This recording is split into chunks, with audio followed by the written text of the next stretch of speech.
예수님을 찾아와서 만나고 예수님과 대화를 나누는 가운데 물과 성령으로 거듭나야 하나님 나라에 들어갈 수 있다는 진리를 깨닫고 그도 역시 그리스도의 제자가 되었다 하는 그런 내용입니다. 이 니고데모라는 사람은 바리새인이라 그랬어요. 바리새인. 우리가 바리새인 하면 선입견을 가지고 있어서 그저 나쁜 사람으로만, 신앙의 윗선자 또는 외식주의자 이렇게만 이해하지만, 사실 바리새인이라고 하면 나름대로는 말씀대로 살려고 애를 쓰는 사람들이에요. 율법대로, 하나님 명령대로 살아가려고 노력하고 애를 쓰는 사람이에요. 그런데 그것이 이제 윗선으로 좀 흐르다 보니까 예수님의 책망도 들었고 했지만, 그러나 다 윗선자들은 아니니까, 다 신앙의 외식주의자들은 아니니까 바리새인들 하면 당시 유대 사회에서는 인정을 받았어요.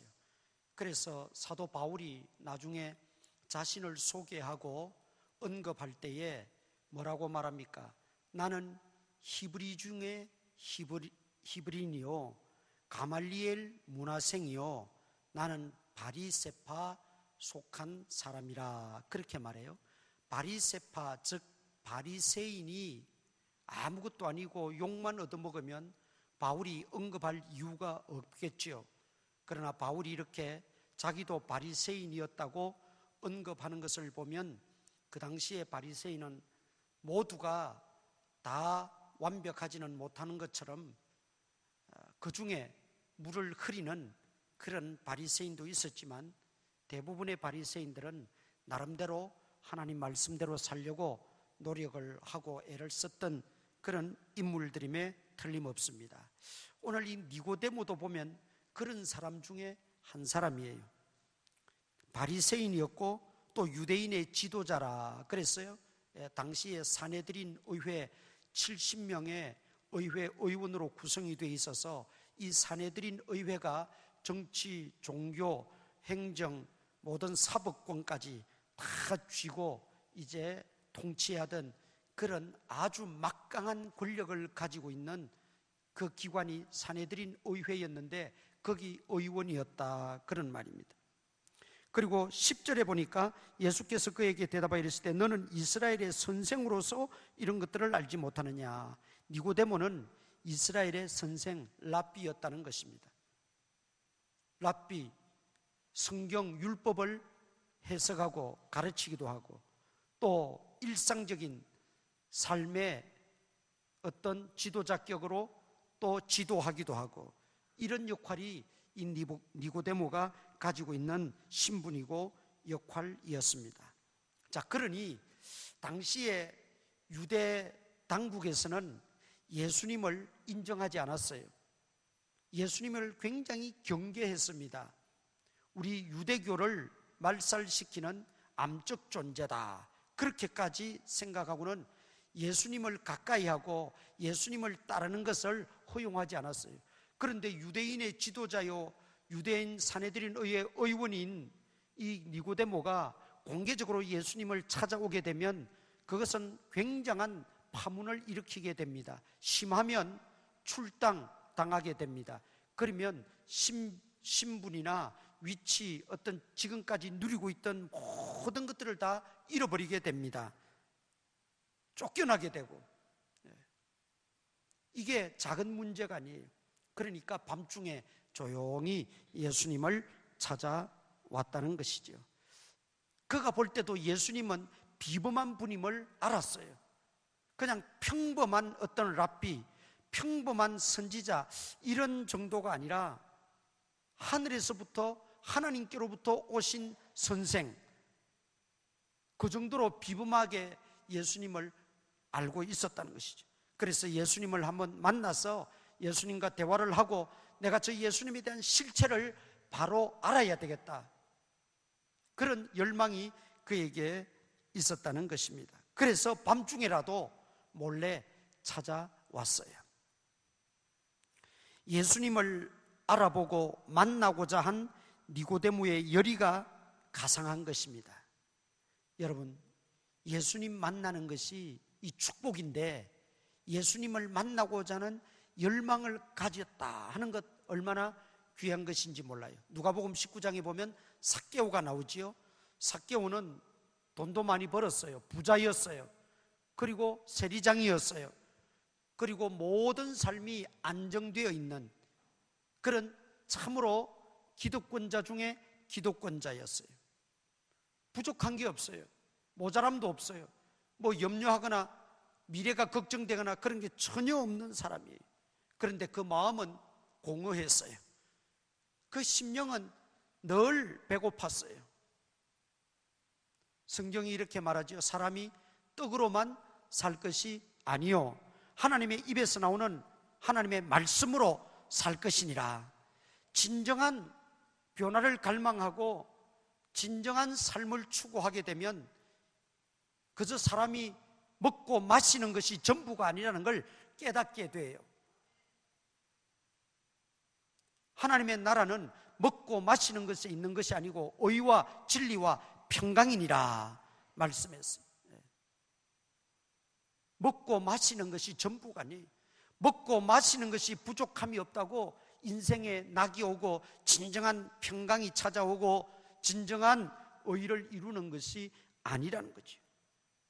삭개오는 그래서 예수님을 만나서 나의 이 공허한 문제를 해결받고자 하는 열망을 가지고 방해 요인이 많았고 예수님을 만날 수 없는 그런 여건이었지만은 그는 돌무화과나무에 올라가서까지라도 예수님을 반드시 만나야겠다는, 변화를 받아야겠다는, 해결받아야겠다는 그런 열의를 가지고 예수님을 만나고 결국 예수님을 만나고 나서 집에 모셔서 예수님과 밤새 대화를 하면서 그가 변화를 받고 거듭나고 하나님의 자녀가 된 것을 알 수 있습니다. 우리가 진정으로 하나님을 인격적으로 만나기만 하면, 하나님을 진정으로 만나기만 하면 모든 문제의 해답을 얻게 됩니다. 우리가 하나님의 아들 예수 그리스도를 만나면 구원을 얻게 되는 것입니다. 따라서 인생의 변화는 하나님을 만남으로부터 시작되어집니다. 니고데모가 아무리 유대인의 지도자요, 선생이요, 또 그 신분이 고상하다 할지라도 주님 만나지 못하고 그저 이 땅에서 먹고 마시는 것으로 그렇게 만족하고 지냈다면 그 인생 역시 결말에는 지옥으로 떨어질 수밖에 없고 불쌍한 인생으로 끝나고 말았을 것입니다. 그러나 그가 예수님 만남으로 구원 얻게 되고 예수님 만남으로 문제의 해답을 얻게 되고 변화받고 참된 그리스도인으로 하나님의 백성으로 살게 되었다는 말이지요. 그러면 이 하나님을 만나는 길 통로가 무엇이냐? 예배입니다. 예배는 하나님 만나는 길입니다. 예배는 하나님 만나는 통로예요. 이번 코로나19로 인해서 예배가 정상적으로 드려지지 못하고 온라인 예배와 또 단축 예배 등으로 예배에 대한 우리의 마음가짐이 조금 흐려질까 염려되는 바도 있습니다. 지난주에도 말씀드렸지만 그래도 우리 교회 성도님들은 그럼에도 불구하고 이 예배의 자리를 지키기 위해서 주님 전에 나오는 것이 얼마나 소중한지 몰라요. 다른 교회 목사님들하고 이야기를 나누다 보면 다른 교회 교인들은 겁이 너무 많아서 그런지 아예 그냥 나오질 않는데, 그것은 사실 예배에 대한 이 감각이 흐려졌다는 것이죠. 우리 예배에 대한 마음가짐이나 믿음의 고백은 단축되거나 약하여져서는, 흔들려서는 안 될 줄 믿습니다. 왜냐하면 예배가 하나님 만나는 길이기 때문에 그래요. 하나님을 만나야 인생의 문제 모든 해답을 얻을 수가 있는데, 이 니고데모가 밤중에라도 찾아왔던 이유가 어디에 있습니까? 자기 그 인생의 문제를 해결받고자 하는 그 간절한 열망이 있었기 때문에, 그리고 그 해결은 예수님 만나야만이 해결받을 수 있다는 확신이 있었기 때문에 밤중에라도 그렇게 찾아와서 예수님 만난 겁니다. 오늘 우리도 예배를 통해서 항상 하나님 만나고 예수님을 만나는 역사가 일어날 수 있기를 축원합니다. 하나님께로서 온 선생인 줄 내가 압니다. 그러니 내게 좀 해답을 주세요. 나의 이 갈급한 문제, 나의 이 영적인 갈등, 인생의 이 갈등들, 이 사상의 갈등들, 이런 것들을 주님이 좀 해결해 주세요. 그런 겸손한 마음으로 예수님을 찾아온 거지요. 그러니까 자기 신분 다 내려놓은 거예요. 자기 어떤 지위 다 내려놓은 거예요. 자기 어떤 지식도 다 내려놓은 거예요. 우리가 정말 예수님 만나서 문제 해결을 받고 예수님 만나서 우리 심령이 새롭게 변화를 받기를 원한다면 다 내려놓아야 돼요. 예수님 앞에 나올 때는, 하나님 앞에 나올 때는 다 내려놓아야 돼요. 하나님 앞에 다 내려놓을 때, 내 마음을 다 비울 때 하나님이 더 좋은 것으로, 더 보배로운 것으로, 더 영적인 것으로 채워주실 줄 믿습니다. 내가 아직 살아있고는 하나님을 만날 수가 없어요.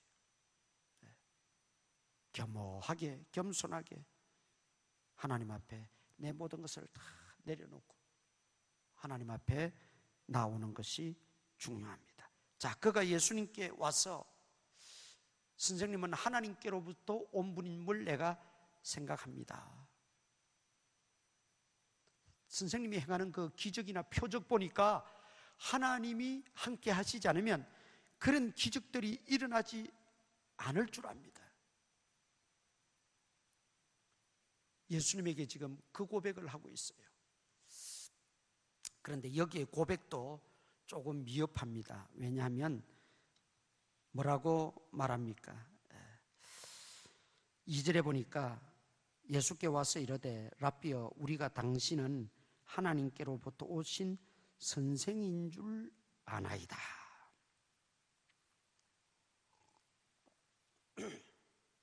예수님을 선생으로 표현하고 있어요.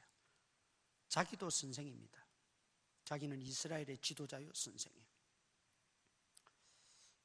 그래도 자기보다는 급이 다른 랍비로 이해는 했고 말은 했겠지만 아직도 예수님에 대해서 제대로 알지 못하고 있다는 것이죠.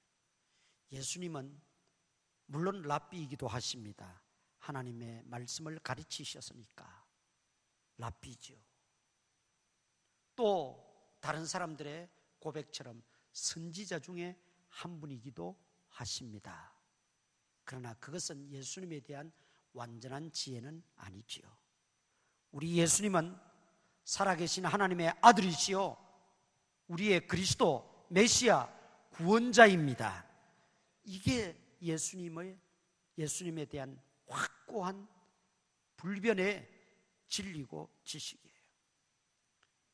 예수님을 그달기식으로 많이 알고 예수님을 많이 안다고 하면서 책을 수십 권 내어도 예수님이 살아계신 하나님의 아들이시요, 나의 주, 나의 하나님이시요, 주는 그리스도시라고 하는 나의 구주시라는 것을 빠뜨리면 그거는 다 허물켜는 겁니다.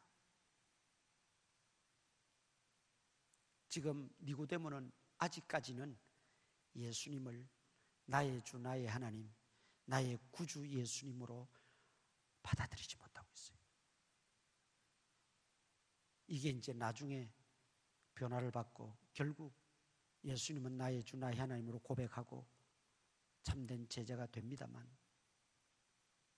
예수님을 찾아왔을 때는 예수님을 그저 자기보다는 조금 뛰어난, 왜? 자기는 기적과 표적을 행하지 못하니까. 그런데 자기보다 조금 뛰어난 랍비, 그 정도로만 알았다는 거죠. 우리가 수십 년 믿고 교회를 다녀도 예수님에 대해서 바로 알고 바로 믿어야 됩니다. 예수님은 4대 성자 중에 한 분, 그 정도가 아니에요. 랍비 중에 뛰어나고 탁월한 랍비, 그 정도가 아니에요. 선지자 중에 선지자, 그 정도가 아니란 말입니다. 사도 베드로의 고백처럼 주는 그리스도시요 살아계신 하나님의 아들이십니다. 나의 주, 나의 하나님이십니다. 의심하는 도마가 부활하신 예수님 만나고 고백했던 것처럼 예수님은 나의 구주시라고 하는 거예요. 내 죄를 대신해서 십자가에 돌아가시고, 죄 없으신 그분이 내 죄를 대신 짊어지시고 십자가에 돌아가시고, 죄 없으시니 다시 3일 만에 부활하셔서 우리 죄인들을 구원해 주신 구원자, 구원주 예수님임을 우리가 분명히 알고 믿어야 합니다. 그게 예수님에 대한 바른 지식이고 바른 믿음이에요. 그 믿음 붙들고 있으면 다 됩니다. 뭐 예수님에 대해서 상세하게 우리가 어떤 책을 쓸 정도로, 논리를 전개할 정도로 그렇게 몰라도 괜찮아요. 예수님이 나의 주, 나의 하나님, 내 죄를 사해 주시고 나를 구원해 주신 구원의 주님, 메시아, 구세주라는 것만 분명히 붙잡고 믿고 있어도 됩니다. 그런데 다 안다고 하면서 그 핵심적인 진리를 놓쳐버리고 고백하지 못하고 믿지 못하면 그건 다 헛사란 말이죠. 헛사.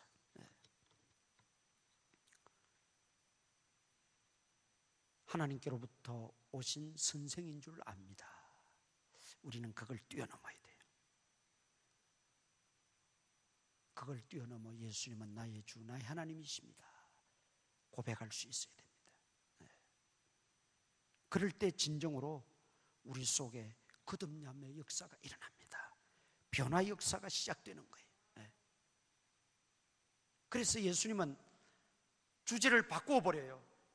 이분은, 니고데모는 하나님께로 와서 이런 기적도 표적도 행하는 것에 대하여 이야기를 들어보려고 했는데, 대화 한마디 딱 해보고 예수님은 주제를 바꾸어 버립니다.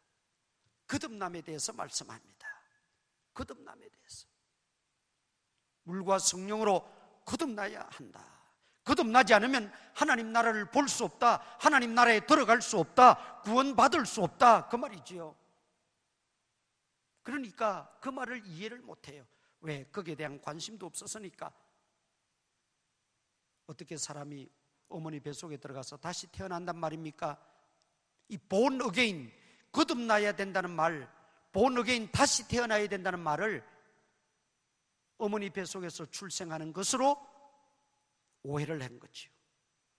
거듭난다는 것은 어머니 뱃속에 들어가서 다시 태어나는 것이 아니라 영적인 새로운 출발이고 영적인 새 생명을 얻는 것이고 영혼이 새롭게 변화를 받는 것이고 우리 심령이 새로워지는 것이고 영적인 재탄생을 말하는 것입니다. 그런데 이것은 물과 성령으로만 되어야 된다는 거예요. 왜? 이 니고데모는 학식이 뛰어납니다. 지도자입니다. 유대인들의 선생입니다. 유대인의 바리새인입니다. 어떻게 보면 부족한 게 없어요. 모르는 게 없어요. 그런데도 이 세상 것만 알고 있지, 유대교라는 것만 알고 있지, 하나님 나라를 알지 못했어요.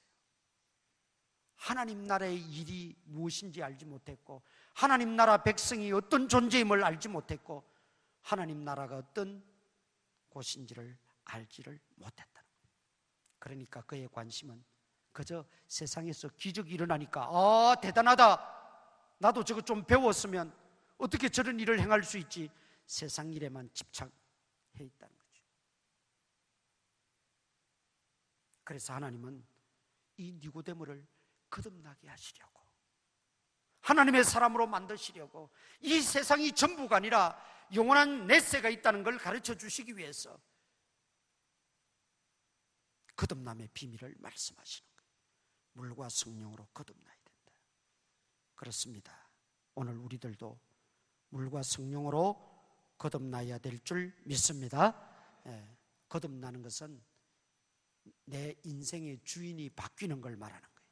지금까지는 내가 주인이 되어 살아왔어요. 내가 계획하고 내가 생각하고 내가 일하고 내 목적대로 그렇게 살아왔어요. 그러나 이제 거듭나게 되면 주인을 예수님으로 모시게 됩니다. 그리고 그 예수님의 뜻대로, 그 주인이 명령하시는 대로 우리가 행하며 살아가게 된다는 말이죠. 거듭난다고 해서 내가 뭐 달라지는 게 아니에요. 내 외모가 무슨 달라지는 것이 아닙니다. 거듭나는 것은 내적인 변화입니다. 심령의 변화입니다. 영혼의 변화입니다. 우리의 관심사부터 우리의 가치관, 우리의 세계관, 이 모든 것이 예수 그리스도에게 초점이 맞추어지고 하나님 나라에 더 우선권을 두게 된다는 것이지요.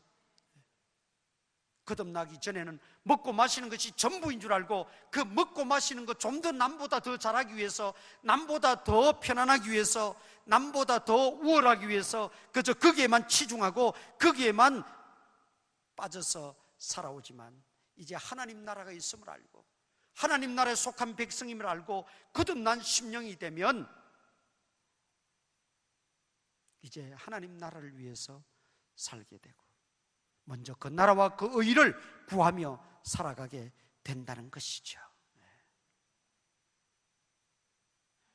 하나님 나라의 백성으로 완전히 변화받고 바뀌는 것, 이것이 거듭남입니다. 그것이 born again, 다시 태어나는 거예요. 그래서 우리 그리스도인들은 다시 태어나는 체험이 있어야 됩니다. 다시 영적으로 거듭나는 은혜가 있어야 된다는 것이죠. 그런데 이 거듭남은 물과 성령으로만 가능하다 그랬어요. 물, 이것은 씻는다는 뜻이죠. 우리 죄를 씻음 받아야 됩니다. 내 죄를 씻음 받아야 돼요. 그런데 스스로는 우리 죄를 씻을 수가 없어요. 스스로는 우리 죄를 없이 할 수가 없어요. 아무리 산속에 들어가서 깊은 산속에서 수양을 쌓고 돌을 닦아도 여전히 죄인입니다. 죄인은 죄를 스스로 해결할 수가 없어요.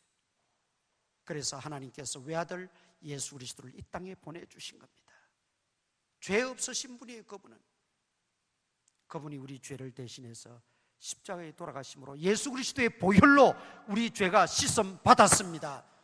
내 죄는 오직 예수 그리스도의 보혈의 능력으로 깨끗하여진 줄 믿습니다. 십자가에 흘리신 그 보혈로 말미암아 그걸 믿는 게 믿음이에요. 그걸 믿는 게 믿음. 2000년 전에 죽은 예수가 나하고 무슨 상관이 있는가? 그때 흘린 피가 나하고 무슨 관계가 있는가? 그것은 우리의 생각일 뿐이고 하나님께서 우리 죄인들을 사랑하시고 우리 죄를 우리 스스로 사할 수가 없고 깨끗이 할 수가 없는 것을 너무나 잘 아시기에 하나님은 그 방법을 통해서 우리의 모든 죄를 사해 주신 것입니다. 우리의 죄가 사함받아야 거듭납니다. 우리는 이제 예수 그리스도로 말미암아 다 죄사함 받았습니다. 그 죄사함의 은총을 누리며 살아가는 우리들입니다. 죄사함의 확신을 가지시기 바랍니다. 이 죄사함의 확신을 붙들고 성령으로 거듭난다. 이 성령은 내가 예수님을 나의 주인으로 모시겠습니다 고백할 때 예수 그리스도의 영이신 성령이 내 안에, 내 인격 속에 들어오신다 그랬어요. 그때부터 성령이 내 인격의 주인이 되고 내 삶의 주인이 되시는 겁니다. 그리고 그 성령님을 근심시켜서는 안 됩니다. 정말 내가 거듭난 사람이라면 내 속에 계신 예수님의 영, 하나님의 영이신 성령을 한탄케 하거나 근심시켜서는 안 된다 말이에요. 우리가 인간인지라 연약한 존재라 넘어지기도 하지만 그러면 바로 회개하고 다시는 그런 전철을 밟지 않도록, 다시는 주님의 마음을 아프게 하는 일이 없도록, 다시는 예수님을 십자가에 못 박는 일이 없도록 우리가 정신을 차리고 근신하여 우리가 살아갈 때 성령님께서 탄식하지 아니하고 기뻐하시는 거예요. 물과 성령으로 거듭나고 우리가 이제 하나님의 자녀가 되어졌습니다. 하나님의 자녀된 우리들은 날마다 새롭게 변화를 받아야 돼요. 니고데모도 자기 신분 때문에 그랬는지 예수님에게 와서 분명히 거듭남의 비밀을 듣고 깨닫고 그도 예수님을 믿었어요. 그런데도 전혀 그 뒤에는 존재가 없어요. 그 마지막 한 번 딱 나타납니다. 예수님이 십자가에 못 박혀 돌아가셨어요. 가족들도 장례를 치를 생각을 못했어요. 제자들도 그랬어요. 누구 한 사람 그 예수님의 장례를 치러줘야 되는데 나타나는 사람이 없었어요. 그때 아리마대 요셉이라는 사람과 니고데모 둘 다 유대인의 지도자요 산헤드린 의회 의원이었어요. 니고데모에 의해서 아리마대 요셉도 전도받은 줄 압니다. 왜냐하면 아리마대 요셉이 예수님에게 찾아왔다는 기록은 없어요. 그러면 니고데모가 먼저 예수님 만나고 변화받고 거듭나고 동료인 아리마대 요셉에게 복음을 전하고 전도해서 예수님 믿게 만든 겁니다. 그리고 그 두 사람이 합력해서 나중에 아리마대 요셉은 자기가 묻히려고 준비해놨던 그 무덤에 예수님을 장례 치르고 니고데모는 예수님을 다 요즘 말로 말하면 염을 했어요. 향품 가져오고 방부제 가져오고 다 가져와서 예수님을 깨끗하게 염을 해서 아리마대 그 준비된 무덤에 장례를 잘 치러주었어요. 변화된 니고데모를 볼 수가 있어요. 내가 지금 이 순간마저 나서지 않으면 나는 영영 소망이 없다. 기회를 잃어버린다. 예수님 앞에 섰을 때 나는 어떻게 얼굴을 들란 말인가. 그런데 그게 3일 만에 이루어질 줄은 어떻게 알았겠어요? 그때까지도 니고데모가 자기의 변화된 모습을 나타내 보이지 않았더라면 자기가 정말 예수님을 믿는다는 고백만 하고 마음 생각만 가지고 있고 행동이 없었더라면 3일 뒤에 예수님의 얼굴을 어떻게 보았겠냐 이 말이죠. 그런데 그는 담대하게 나섰어요. 이게 변화된 모습의 증거입니다. 거듭난 니고데모의 증거입니다. 거듭난 것은 그저 내 생각으로만 거듭나는 게 아니에요. 주님을 위한 헌신과 희생과 복음을 위한 결단, 그리고 진정한 삶의 변화된 모습이 따른다는 것입니다. 물과 성령으로 거듭난 것은 우리의 죄사함의 확신을 가지고 성령이 내 안에 내주하심을 믿고 나는 이제 성령의 사람, 영적인 사람이 되었음을 확신하고 이제는 이 땅의 것만 집착해서 너무 그렇게 살지 말고 하나님 나라 백성답게 하나님 나라를 소망하면서 우리가 영적인 삶을 추구해 나가고 달려나가고 때로는 부딪혀서 갈등도 하고 싸우기도 하고 우리가 그렇게 믿음을 지켜 나가는 거예요. 그러기 위해서는 우리는 원동력이 필요해요. 그게 말씀입니다. 말씀이에요. 하나님의 말씀이 아니고서는 내가 변화된 삶을 지속할 수가 없어요. 하나님 말씀이 우리를 새롭게 하고 하나님 말씀이 우리를 거듭나게 할 뿐만 아니라 하나님 말씀이 우리를 변화된 심령으로 살아가는 힘이 되게 합니다. 능력이 되게 합니다. 그 하나님 말씀을 붙잡아야 돼요. 하나님 말씀을 붙잡아야 돼요. 그래서 신학자들의 견해에 따라서 물과 성령으로 거듭난다고 할 때 이 물을 그리스도의 보혈로 설명하기도 하고 이 물을 하나님의 말씀, 그리스도의 말씀으로도 해석하기도 합니다. 말씀이 들어가야 진정으로 거듭나요. 하나님 말씀이 들어가지 않으면, 하나님 말씀이 내 속에 살아 역사하지 않으면 거듭나지 못합니다. 말씀은 살았고 운동력이 있어 심령 골수를 쪼개기까지 한다고 했어요. 하나님 말씀이 우리를 거듭나게 할 뿐만 아니라 하나님 말씀이 우리를 거듭난 심령으로 살아가게 만듭니다. 그래서 말씀 붙잡아야 돼요. 어려울수록 말씀 붙들어야 돼요. 힘들수록 말씀 의지해야 돼요. 답답할수록 하나님 말씀을 신뢰해야 돼요. 그 길밖에 없어요. 그게 영적인 사람들의 살아가는 비결이에요. 그리고 하나님 우리에게 힘 주시고 능력 주시고 은혜 주시는 비결 중에 하나가 말씀이고, 두 번째가 성찬식입니다. 성찬식을 그냥 행사치레로 하는 게 아니에요. 제가 이 마스크 끼고 성찬을 받아야 되는데 엄청나게 기도하며 고민했습니다. 하나님, 꼭 이렇게 마스크 끼고까지 해야 됩니까? 다른 교회는 다 안 한다는데, 뭐 가을에 할 수도 있고 다 끝나고도 할 수 있지 않습니까? 그런데 저에게 주시는 하나님의 음성은 내가 너희들에게 주는 은혜의 통로가 이것이다. 그렇다면 우리가 마스크 잠시 한번 벗고 이 은혜의 통로에 참여하는 것이 우리에게 더 큰 축복이고 유익한 것을 제가 결단하고, 상반기 넘기기 전에 우리가 이 은혜를 체험하고 위로부터 나리는 은혜를 받는 것이 더 소중하겠다. 그래서 이 은혜의, 이 축복의 방편인 성찬 예식을 오늘 거행하고자 합니다. 하나님 우리에게 주시는 은혜는 말씀과 성례준이에요.